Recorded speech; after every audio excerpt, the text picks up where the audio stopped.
ഇടതും വലതും രണ്ട് തുണ്ടുകൾ മുറിച്ചു മാറ്റിയാണ് ബ്രിട്ടീഷുകാർ ഇന്ത്യയെ ഉപേക്ഷിച്ചു പോയത്. ലോകം ഉറങ്ങിക്കിടന്ന ആ അർദ്ധരാത്രിയിൽ കാലങ്ങൾ നീണ്ട അടിച്ചമർത്തലുകളിൽ നിന്ന് രാജ്യം മോചിതയായതിന്റെ ആഹ്ലാദത്തിലായിരുന്നു ഓരോ ഇന്ത്യക്കാരും. എന്നാൽ ആ ആഹ്ലാദത്തിന്റെ പ്രഭ കെടുത്തുന്ന കാര്യങ്ങളായിരുന്നു പിന്നീട് നടന്നത്. സ്വാതന്ത്ര്യലബ്ധിയോടൊപ്പം ഇന്ത്യയിൽ നിന്നും കിഴക്കൻ പാകിസ്ഥാനെന്നും പടിഞ്ഞാറൻ പാകിസ്ഥാനെന്നും രണ്ട് തുണ്ടുകൾ ബ്രിട്ടീഷുകാർ മുറിച്ചു മാറ്റി. അതുമുതൽ ലോകം കണ്ടത് ചരിത്രത്തിലെ ഏറ്റവും വലിയ പലായനങ്ങളിലൊന്ന്. മതാടിസ്ഥാനത്തിൽ പിളർന്ന ഇന്ത്യൻ ഉപഭൂഖണ്ഡത്തിൽ ജനങ്ങൾ അങ്ങോട്ടും ഇങ്ങോട്ടും പലായനം ചെയ്തു. അവരിൽ ചിലർക്ക് ആ യാത്ര മുഴുമിപ്പിക്കാൻ പോലുമായില്ല. 1947 സ്വാതന്ത്ര്യത്തോടൊപ്പം പിറവിയെടുത്തത് പതിറ്റാണ്ടുകളായി ഇന്നും തുടരുന്ന തീരാപകയുടെ ചരിത്രം കൂടിയായിരുന്നു.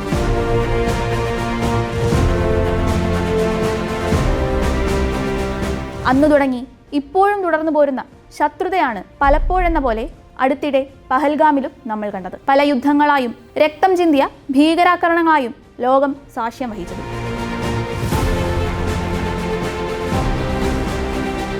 ഭിന്നിപ്പിച്ച് ഭരിക്കുക എന്ന ബ്രിട്ടീഷ് തന്ത്രം ഇന്ത്യയിലെ വിവിധ മതവിഭാഗങ്ങൾക്കിടയിൽ വേർതിരിവും അരക്ഷിതാവസ്ഥയുമാണ് സൃഷ്ടിച്ചത്. 1905 വൈസ്രോയി ആയിരുന്ന ഏൾ കേഴ്സൺ ബംഗാളിനെ സാമുദായികാടിസ്ഥാനത്തിൽ രണ്ടായി വിഭജിക്കാൻ ശ്രമം നടത്തി. എന്നാൽ മതേതരത്വം തകർത്ത് ദേശീയ പ്രസ്ഥാനത്തെ ദുർബലമാക്കാനുള്ള ശ്രമമാണിതെന്ന് ചൂണ്ടിക്കാട്ടി ഇന്ത്യക്കാർ ഈ തീരുമാനത്തെ എതിർത്തു. പക്ഷേ പതിയെ ബ്രിട്ടീഷ് തന്ത്രം ഇന്ത്യയിൽ വേരുറയ്ക്കുക തന്നെ ചെയ്തു. സ്വാതന്ത്ര്യത്തെക്കുറിച്ച് മതാടിസ്ഥാനത്തിലുള്ള വ്യത്യസ്ത രാഷ്ട്രീയ ദാർശനികതകൾ ഉയർന്നു വന്നു. 1930കളിൽ സിന്ധി രാജവംശമാണ് തങ്ങൾക്ക് സ്വന്തമായൊരു രാജ്യം വേണമെന്ന ആവശ്യം ആദ്യം ഉയർത്തുന്നത്. നെഹ്റുവിന്റെ നേതൃത്വത്തിലുള്ള കോൺഗ്രസിന് സ്വാതന്ത്ര്യലബ്ധിക്ക് ശേഷവും ഇന്ത്യ ഐക്യത്തോടെ മതേതര രാഷ്ട്രമായി തുടരണമെന്നായിരുന്നു ആഗ്രഹം. എന്നാൽ മുസ്ലിം ലീഗ് നേതാവ് മുഹമ്മദ് അലി ജിന്നയ്ക്ക് ഭിന്നാഭിപ്രായമായിരുന്നു. ദ്വിരാഷ്ട്ര സിദ്ധാന്തം ഇന്ത്യൻ ജനതയ്ക്ക് മുന്നിൽ അവതരിപ്പിച്ച ജിന്ന പാകിസ്ഥാന് വേണ്ടി വാദിച്ചു. ഒരു കാലത്ത് ഇന്ത്യയുടെ അഖണ്ഡതയിൽ അടിയുറച്ച് വിശ്വസിച്ച് അതിനുവേണ്ടി വാദിച്ച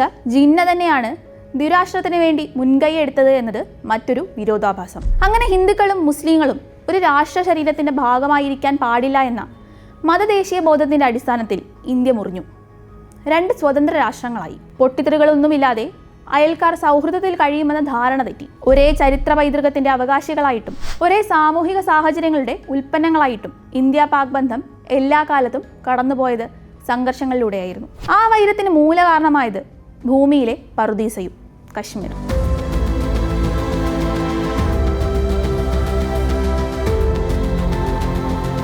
സ്വാതന്ത്ര്യപൂർവ്വ ഇന്ത്യയിൽ 562ഓളം നാട്ടുരാജ്യങ്ങളുണ്ടായിരുന്നു. അവയ്ക്ക് പ്രത്യേകം അധികാരങ്ങളും ഉണ്ടായിരുന്നു. ഇന്ത്യ സ്വതന്ത്രമായപ്പോൾ ഒട്ടുമിക്ക രാജ്യങ്ങളും ഇന്ത്യയുടെ ഭാഗമായി.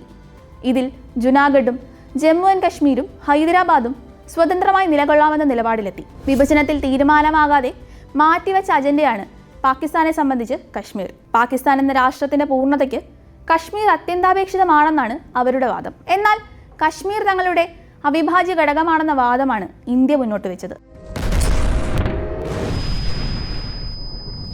1947 ഒക്ടോബറിൽ കശ്മീർ വിമോചനത്തിനായി വടക്കു പടിഞ്ഞാറൻ അതിർത്തി പ്രദേശത്തു നിന്നുള്ള പഷ്തൂൺ പടയാളികൾ ശ്രീനഗറിനെ ലക്ഷ്യമാക്കി നീങ്ങി. പിന്നാലെ ഭരണാധികാരിയായിരുന്ന രാജാ ഹരിസിംഗ് ഇന്ത്യയുടെ സഹായം തേടി.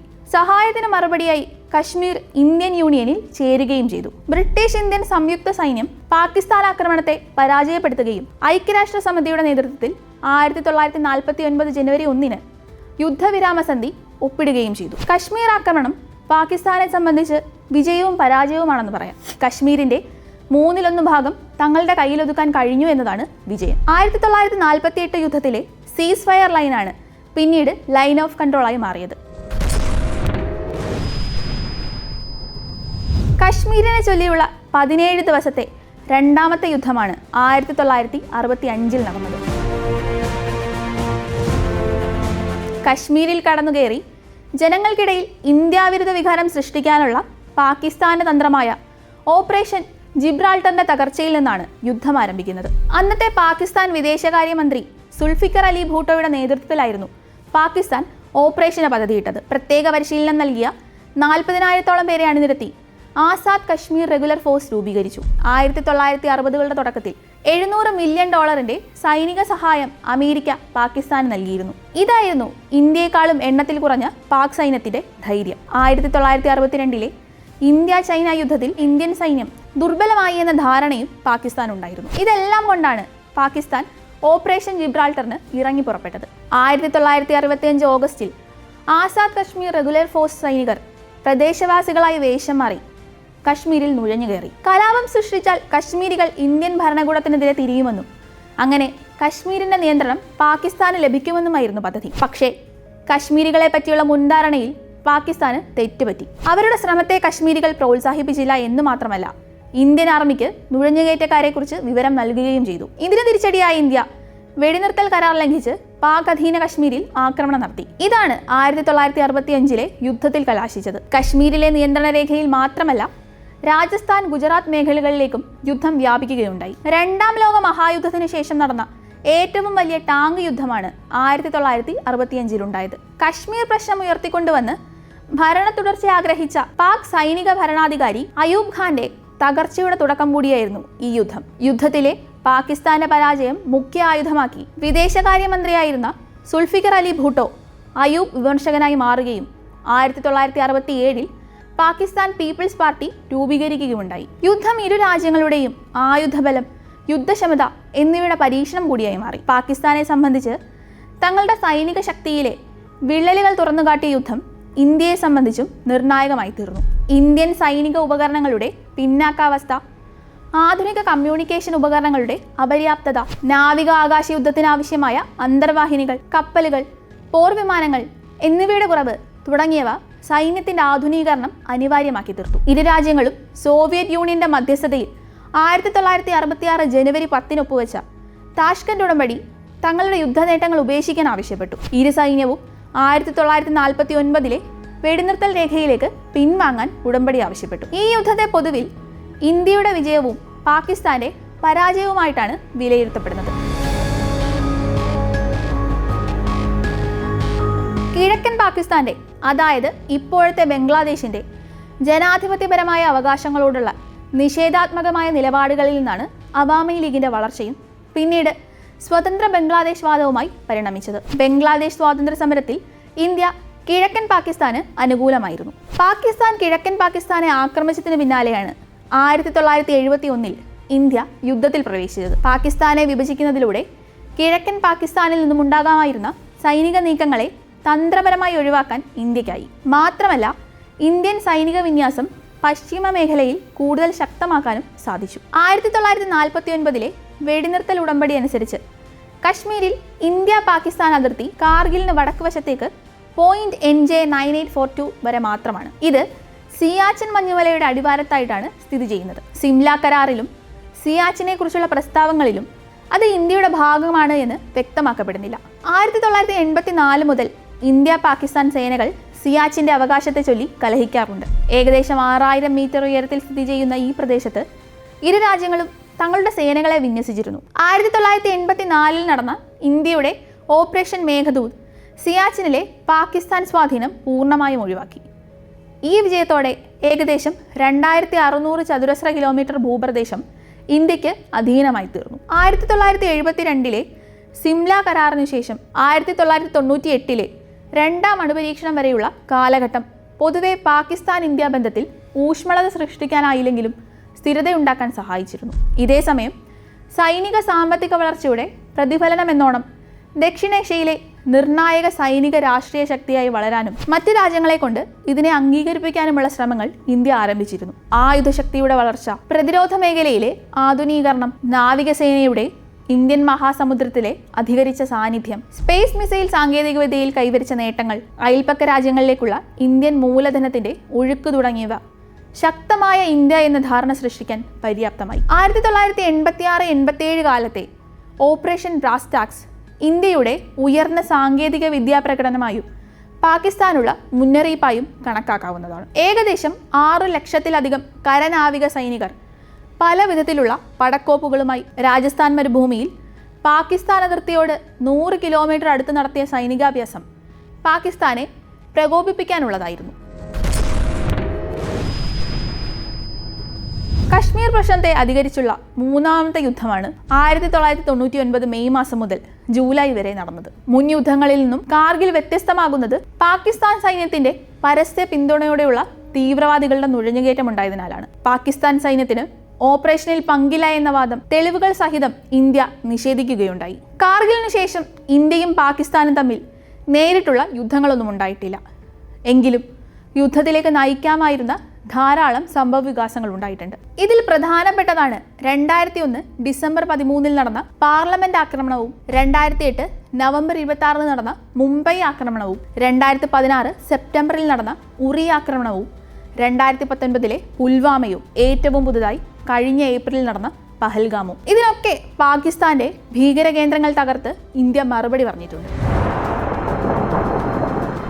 2001 ഡിസംബർ 13 പാർലമെന്റിൽ ശീതകാല സമ്മേളനം നടക്കുമ്പോഴായിരുന്നു പാർലമെന്റ് മന്ദിരത്തിന് നേരെ ആഭ്യന്തര വകുപ്പിന്റെ സ്റ്റിക്കർ പതിച്ച കാറിലെത്തിയ 5 അംഗ ഭീകരർ ആക്രമണം നടത്തിയത്. ലഷ്കർ ഇ തൊയ്ബ, ജെയ്ഷെ മുഹമ്മദ് ഭീകര സംഘടനകളായിരുന്നു ആക്രമണത്തിന് പിന്നിൽ. സംശയം തോന്നിയതിനെ തുടർന്ന് സുരക്ഷാ ഉദ്യോഗസ്ഥർ കാർ തടഞ്ഞതിന് പിന്നാലെ പുറത്തിറങ്ങിയ സംഘം വെടിയുതിർക്കുകയായിരുന്നു. 100-ലധികം എംപിമാരാണ് ഈ സമയം പാർലമെന്റിലുണ്ടായിരുന്നത്. അരമണിക്കൂറോളം നീണ്ട വെടിവയ്പ്പിനൊടുവിൽ ആക്രമണം നടത്തിയ 5 ഭീകരരും 8 സുരക്ഷാ ഉദ്യോഗസ്ഥരും പാർലമെന്റിലെ ഉദ്യാന പാലകനും ഉൾപ്പെടെ 15 പേരാണ് കൊല്ലപ്പെട്ടത്. ജെയ്ഷെ മുഹമ്മദും ലഷ്കർ ഇ തൊയ്ബയും സംയുക്തമായി ആസൂത്രണം ചെയ്ത ആക്രമണമാണെന്നും 5 ഭീകരരും പാകിസ്ഥാൻ പൗരന്മാരാണെന്നും പിന്നീട് നടന്ന അന്വേഷണത്തിൽ തെളിഞ്ഞു. പിന്നാലെ ആക്രമണത്തിന്റെ മുഖ്യ സൂത്രധാരനും ജമ്മു കശ്മീർ ലിബറേഷൻ ഫ്രണ്ട് നേതാവ് അഫ്സൽ ഗുരു, ഷൗക്കത്ത് ഹുസൈൻ, ഇയാളുടെ ഭാര്യ അഫ്സാൻ ഗുരു, SAR ജിലാനി എന്നിവർ അറസ്റ്റിലായി. പാർലമെന്റ് ആക്രമണത്തിനുള്ള ഇന്ത്യയുടെ തിരിച്ചടിയായിരുന്നു ഓപ്പറേഷൻ പരാക്രം. ഇന്ത്യ പാകിസ്ഥാൻ അതിർത്തിയിൽ ആയിരക്കണക്കിന് സൈനികരെ വിന്യസിച്ചു. 1971 ശേഷമുള്ള ഏറ്റവും വലിയ സൈനിക വിന്യാസങ്ങളിലൊന്നായിരുന്നു ഇത്. യുദ്ധത്തിലേക്ക് കടന്നില്ലെങ്കിലും ഓപ്പറേഷൻ പരാക്രം ഇന്ത്യയുടെ സൈനിക നിലപാടിലും പ്രതിരോധ സൂചനകളിലും ഒരു സുപ്രധാന മാറ്റത്തെ അടയാളപ്പെടുത്തി. ഇന്ത്യ കണ്ട ഏറ്റവും വലിയ ഭീകരാക്രമണമായിരുന്നു 2008 നവംബർ 26 നടന്ന മുംബൈ ഭീകരാക്രമണം. മുംബൈ കഫ് പരേഡിലെ മച്ചിമാർ കോളനിയിൽ ബോട്ടിൽ വന്നെത്തിയ 10 അംഗ സംഘമാണ് മുംബൈ നഗരഹൃദയത്തിൽ ആക്രമണം അഴിച്ചുവിട്ടത്. 2 സംഘങ്ങളായി തിരിഞ്ഞ് കൊളാബയിലെ Taj Mahal hotel, Nariman house, Leopold cafe തുടങ്ങി വിവിധ കേന്ദ്രങ്ങളിൽ ആക്രമണം നടത്തി. അന്ന് കൊല്ലപ്പെട്ടത് 160-ലേറെ പേർ. ആക്രമണത്തെ നയതന്ത്രപരമായാണ് ഇന്ത്യ നേരിട്ടത്. പാകിസ്ഥാനിൽ നിന്ന് പ്രവർത്തിക്കുന്ന ലഷ്കർ ഇ തൊയ്ബ, ജെയ്ഷെ മുഹമ്മദ് തുടങ്ങിയ ഭീകര സംഘടനകളെയും അവരുടെ നേതാക്കളെയും ഉപരോധിക്കാൻ ഇന്ത്യ ഐക്യരാഷ്ട്രസഭ പോലുള്ള ആഗോള വേദികൾ ഉപയോഗിച്ചു. ആക്രമണങ്ങളുടെ മുഖ്യ സൂത്രധാരനായ ഹാഫിസ് സെയ്ദ് ഉൾപ്പെടെയുള്ള പ്രധാന വ്യക്തികളെ ആഗോള ഭീകരരായി പ്രഖ്യാപിക്കാൻ ഇന്ത്യ സമ്മർദ്ദം ചെലുത്തി. പാകിസ്ഥാനെ ഫിനാൻഷ്യൽ ആക്ഷൻ ടാസ്ക് ഫോഴ്സിന്റെ ഗ്രേ ലിസ്റ്റിൽ ഉൾപ്പെടുത്തണമെന്ന് ഇന്ത്യ വാദിച്ചു. ഇത് പാകിസ്ഥാന്റെ ധനകാര്യ സ്ഥാപനങ്ങൾക്ക് കർശനമായ നിരീക്ഷണവും ഭീകരവാദ ധനസഹായം തടയാൻ രാജ്യത്തിനുമേൽ അന്താരാഷ്ട്ര സമ്മർദ്ദവും വർദ്ധിപ്പിച്ചു. NIA-യുടെ രൂപീകരണത്തിന് കാരണമാകുന്നതും മുംബൈ ആക്രമണമാണ്. ക്യാമ്പിൽ വിശ്രമിക്കുകയായിരുന്ന ജവാന്മാരുടെ കൂടാരങ്ങൾക്കു നേരെ ഭീകരർ ഗ്രനേഡുകൾ എറിയുകയായിരുന്നു. ആക്രമണം നടന്ന് കൃത്യം 10 ദിവസത്തിന് ശേഷം സെപ്റ്റംബർ 29 ഉറി ആക്രമണത്തിന് ഇന്ത്യ തിരിച്ചടിച്ചു. പാക് അധീന കശ്മീരിലെ ഭീകര താവളങ്ങളിൽ നിയന്ത്രണ രേഖ മറികടന്നാണ് സൈന്യം മിന്നലാക്രമണം നടത്തിയത്. സെപ്റ്റംബർ 29 അർദ്ധരാത്രിയോടെ നടത്തിയ ആക്രമണത്തിൽ 38 ഭീകരരെയും 2 ജവാന്മാരെയുമാണ് സൈന്യം വധിച്ചത്. ഉറിയുടെ മുറിവുണങ്ങുന്നതിന് മുൻപേ ആയിരുന്നു പുൽവാമയിലെ ആക്രമണം. 2019 ഫെബ്രുവരി 14 കശ്മീരിലെ പുൽവാമ ജില്ലയിലെ അവന്തിപുരയ്ക്കടുത്ത് സുരക്ഷാ ഉദ്യോഗസ്ഥരുമായി സഞ്ചരിച്ചിരുന്ന വാഹനങ്ങൾക്കു നേരെയാണ് ആക്രമണമുണ്ടായത്. അവന്തിപുരയ്ക്കടുത്തുള്ള ലത്തപ്പോരയിൽ വെച്ച് സ്ഫോടക വസ്തുക്കൾ നിറച്ച ഒരു മഹീന്ദ്ര സ്കോർപിയോ സൈനിക വാഹന വ്യൂഹത്തിലേക്ക് അക്രമി ഇടിച്ചു കയറ്റുകയായിരുന്നു. ജെയ്ഷെ മുഹമ്മദ് ആക്രമണത്തിന്റെ ഉത്തരവാദിത്വം ഏറ്റെടുത്തു. മനുഷ്യ ബോംബായിരുന്ന ആദിൽ അഹമ്മദ് ദർ എന്ന തീവ്രവാദിയുടെ വീഡിയോയും അവർ പുറത്തുവിട്ടിരുന്നു.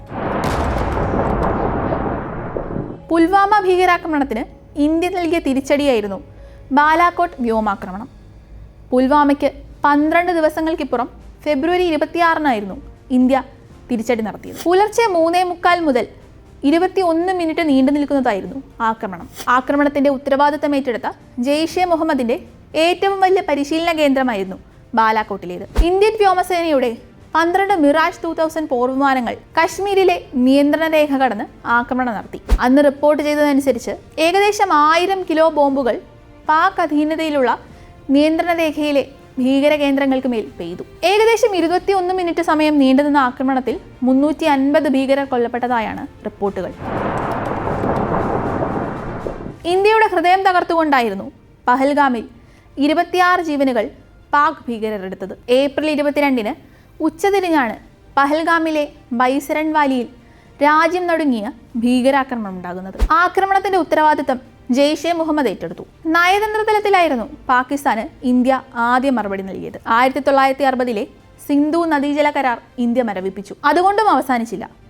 പഹൽഗാം ആക്രമണം നടന്ന് 15-ാം നാൾ ഓപ്പറേഷൻ സിന്ദൂറിലൂടെ ഇന്ത്യ ചുട്ട മറുപടി നൽകി. കഴിഞ്ഞ മെയ് 8-ന് അർദ്ധരാത്രി 1:05 മുതൽ 1:30 വരെയുള്ള 25 മിനിറ്റിൽ 970 കിലോമീറ്റർ പരിധിയിലുള്ള പാകിസ്ഥാനിലും പാക് അധിനിവേശ കശ്മീരിലുമായി വ്യാപിച്ചു കിടക്കുന്ന ഭീകര താവളങ്ങളിലാണ് ഇന്ത്യ ആക്രമണം നടത്തിയത്. കരവ്യോമസേനകൾ സംയുക്തമായി നടത്തിയ ആക്രമണത്തിൽ പാകിസ്ഥാന്റെ ഭീകര ശൃംഖലകളെല്ലാം തകർത്തു. 2019-ലെ ബാലാകോട്ട് സർജിക്കൽ സ്ട്രൈക്കിനു ശേഷം ഇന്ത്യ നടത്തുന്ന സുപ്രധാന സൈനിക നീക്കങ്ങളിലൊന്നായിരുന്നു ഓപ്പറേഷൻ സിന്ദൂർ.